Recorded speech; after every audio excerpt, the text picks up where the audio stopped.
Jadi maka mau tidak mau harus ada madhab, yaitu akhirnya Mbah Hasyim memutuskan yang kita pakai adalah al-madhahibul arba'ah.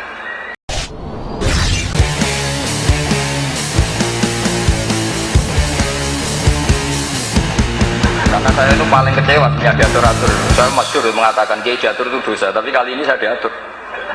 Tapi saya samina wa ta'na saking sopan saya. Jadi kalau melihat itu Gus Bak itu sopan enggak? Ya enggak sopan, wong banyak yang sepuh di bawah kok di atas. Ya sopan wong nurut. Diatur sama Gus Salam yang nurut. Padahal sepuh saya Gus Salam. Jadi maka mau tidak mau harus ada madhab, yaitu akhirnya Mbah Hasyim memutuskan yang kita pakai adalah al-madhahibul arba'ah. Nah ketika ada madhab, itu sudut pandangnya itu pasti beda-beda. Memang saya sengaja saya akan ngomong fikih malam ini. Misalnya begini, kalau ada ayam jago ditabrak truk, kejet-kejet, itu umumnya orang disembelih apa enggak? Padahal dibiarkan pun pasti mati. Umumnya disembelih apa enggak? Disembelih. Itu karena nganggep halal apa eman karena jago? Eman. Coba kalau ayam kecil, meskipun kejet-kejet, orang bisa berdebat, kepiting itu halal apa haram, berdebat. Tapi kalau yuyu nggak berdebat, kan nggak eman, haram nggak apa-apa, kecil aja. Sehingga debat menyangkut kepiting itu sampai sekarang nggak selesai. Mbah Mun itu termasuk guru yang mengharamkan, tapi banyak guru saya menghalalkan. Karena kenapa kok khilaf? Karena itu kepiting besar. Tapi yuyu itu sepakat haram, karena kecil. Suatu saat kalau yuyu ini besar pasti ada khilafnya karena eman itu. Nah saya itu pernah ditanya sama orang, pas ada jagonya kelindes truk itu di kampung saya pas lewat pakai motor, Gus ini halal apa haram? Sudah kejet-kejet. Saya bilang ya sudahlah, untuk kamu halal kata saya. Lama-lama orang ini sekali ini Gus Bak gimana ngomong hukum seenaknya, datang ke rumah saya. Itu andekan tidak saya sembelih pun pasti mati. Terus saya bacakan kitab Sawi. Kata Imam Malik, yang namanya kejet-kejet itu tetap punya nyawa, sehingga penyembelian ini tetap berfungsi menghilangkan nyawa. Itu sudah cukup dikatakan dzabhu, menyembelih. Tapi cara mazhab Syafi'i dia tidak punya hayatun mustaqirrah, sehingga kalau dibiarkan pasti mati langsung, maka nggak boleh disembelih. Karena dia ada langsung mati, ini hanya proses prosedur saja. Memang pantasnya mati kejet-kejet sih gitu saja kira-kira ini. Tapi hakikatnya sudah apa? Mati. Sehingga ulama itu selalu berdebat. Dan perdebatan ulama itu setelah diangen-angen memang sama-sama masuk akal. Saya punya sekian cerita ya tentang perdebatan, termasuk kitab yang tadi disebut Lekoyum itu, kitab Khilyatul Auliya. Karena kenapa saya sering baca kitab itu, memang syaratnya jadi wali itu harus pernah baca kitab Khilyatul Auliya. Jadi kalau sampean belum pernah baca berarti nggak mungkin jadi wali. Sudah tak jamin itu nggak mungkin.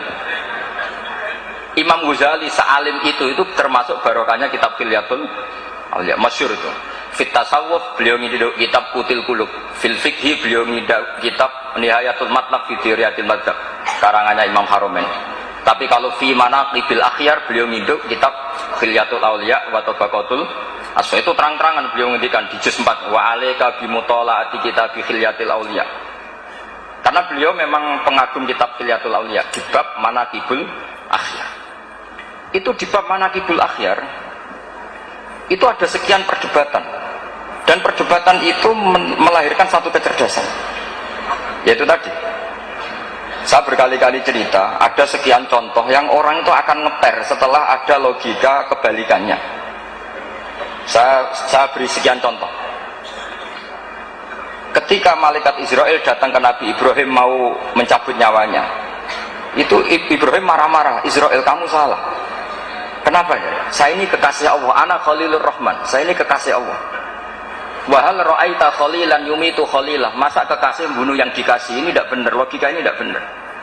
Karena Israel gak biasa Basul Masail, gak pernah ikut Basul Masail di BW Jawa Timur yang Bapak Marzuki itu.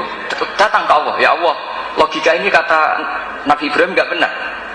Karena wahal ra'aita khalilan yumitu khalilah. Terus sama Allah diajarin, ya sudah bilang ke Ibrahim gini, wahal ra'aita khalilan yakrahu ayal khalilah. Masa orang yang dicintai kemudian tidak siap ketemu yang dicintai?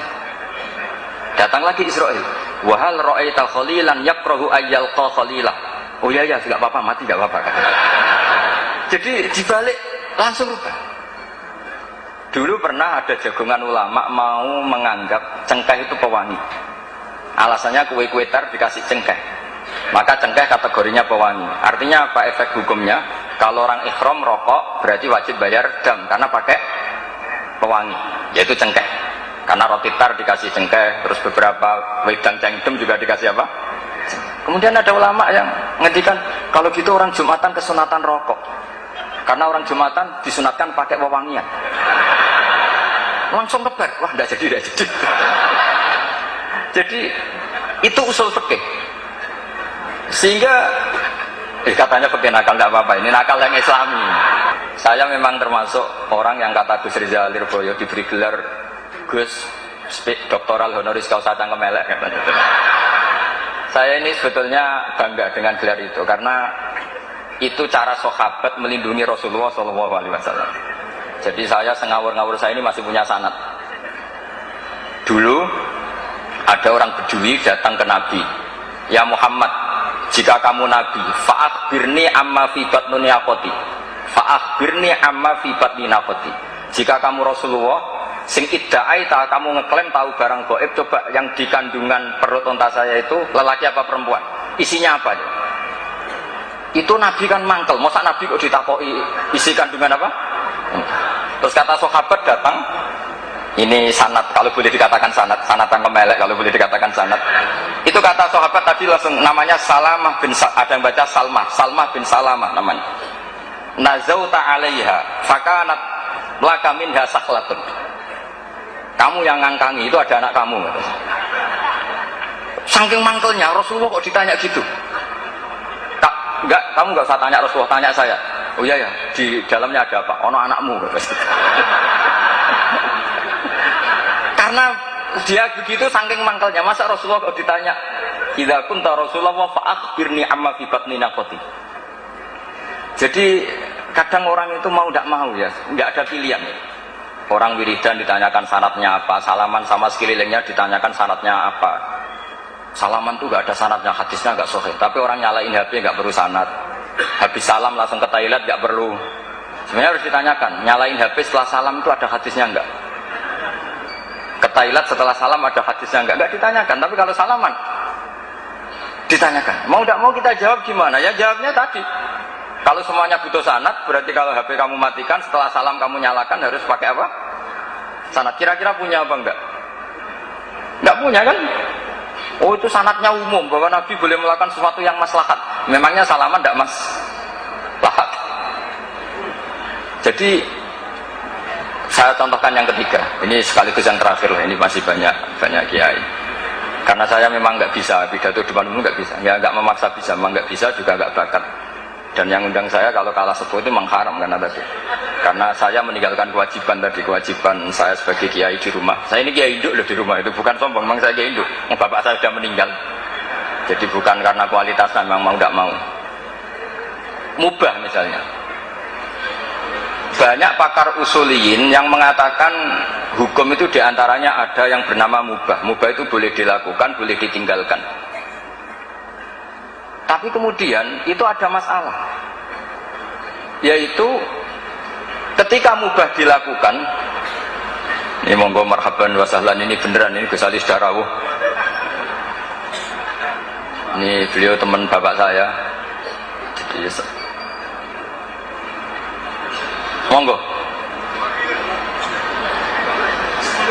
Saya ulang lagi, mubah itu secara definisi kan boleh dilakukan, boleh ditinggalkan. Tapi ada logika yang mengatakan begini. Misalnya saya jagungan sama Gus Salam, malam ini semalaman sama Gus Salam cangkruk. Itu mubah apa wajib? Kata ulama itu wajib. Itsma min mubahin illa wa yatahaqqaqu bihi tarku haramin ma. Karena setiap orang melakukan mubah pasti saat itu meninggalkan keharaman. Saya asik di Denanyar, jagungan sama Gus Denanyar. Artinya saya tidak dugem, tidak ke tempat-tempat maksiat. Sekarang meninggalkan maksiat itu mubah apa wajib? Wajib. Berarti jagungan wajib. Kan terus jadi aneh. Itu fikih. Akhirnya orang mendefinisikan diulang. Wal mubah min haitsu dzatuh. Mubah dipandang definisi secara mubah. Tapi kalau dipandang dari efek hukum mubah itu bisa wajib, bisa haram. Saat ini ibu Anda harus diperiksakan di rumah sakit. Anda jagongan, maka haram karena kategorinya tarkul wajib. Tapi kalau melihat sekarang kamu tidak dugem ngaji seperti ini kan sunnah. Tapi barokahnya ngaji seperti ini Anda tidak melihat maksiat. Berarti ngaji ini sunnah apa wajib? Wajib karena tarkul maksiat. Akhirnya orang terus mikir. Ternyata sudut pandang, dan itu Syekh Mahfud senang sekali. Kata Syekh Mahfud, apapun gharibnya masalatun gharibah, bahkan aghrab, itu harus dibicarakan karena itu melatih tashkhidun nazar untuk mencerdaskan pikiran. Makanya banyak wali yang dalam cerita wali itu, ada wali itu karena sholat shaf awal. Kita tahu shaf awal fadilahnya kayak apa. Tapi ada wali itu jadi wali karena kalau sholat itu di shaf akhir. Ketika ketemu di forum wali, dua wali ini, loh kamu kok jadi wali? Bukankah kamu kalau sholat di shaf akhir? Iya. Kenapa kamu tetap jadi wali? Saya tuh malu ketemu Allah di depan, kayak paling suci saja. Dan kebetulan wali ini idola saya ya. Saya akhirnya kalau sholat ya sering di belakang gitu. Kira-kira seperti itu. Jadi ya saya kira demikian. Assalamualaikum warahmatullahi wabarakatuh.